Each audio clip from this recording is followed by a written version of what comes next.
السلام علیکم ناظرین، ایک افسوسناک خبر۔ فیصل آباد میں سرعام تشدد کا نشانہ بننے والی لڑکی کو بازیاب کروا لیا گیا۔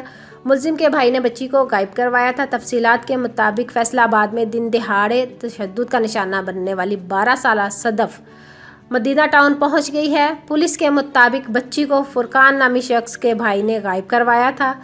پولیس نے جب فرقان کو گرفتار کیا تو اس نے بچی کو پیش کر دیا۔ بچی اب پولیس کی تحویل میں ہے۔ خیال رہے کہ فیصل آباد میں ایک ہوا کی بیٹی اس وقت ظلم کا شکار ہوئی جب ایک ظالم شخص نے اپنی بیوی اور بچوں کے ساتھ مل کر اسے سرعام تشدد کا نشانہ بنایا۔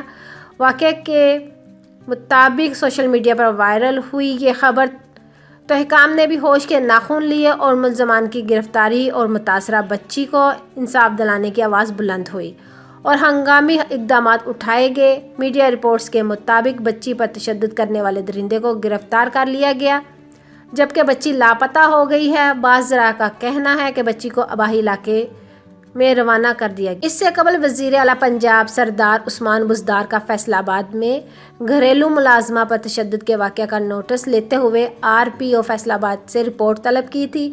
وزیر اعلیٰ کی جانب سے تشدد کرنے والوں کے خلاف قانون کے تحت کارروائی کا حکم دیا گیا تھا۔ عثمان بزدار کا کہنا تھا کہ معصوم بچی پر تشدد کرنے والے ظالموں کو جلد قانون کی گرفت میں لایا جائے۔ معصوم بچی کو انصاف فراہم کریں گے۔ بچی سے ایسا سلوک کسی صورت قابل قبول نہیں۔ دوسری جانب پولیس نے واقعہ کا مقدمہ درج کر لیا جبکہ IG پنجاب کی جانب سے بھی واقعہ کا نوٹس لے لیا گیا تھا۔ تو ناظرین، اس خبر کو لے کر آپ کی کیا رائے ہے؟ اس بچی کے بارے میں اپنی قیمتی رائے کا اظہار نیچے کمنٹس باکس میں ضرور کریے گا اور ساتھ ہی ہمارے چینل کو بھی سبسکرائب کر دیجیے گا تاکہ لیٹسٹ اپڈیٹ سب سے پہلے آپ لوگوں تک پہنچ سکے۔ اپنا ڈھیر سارا خیال رکھیے گا۔ اللہ حافظ۔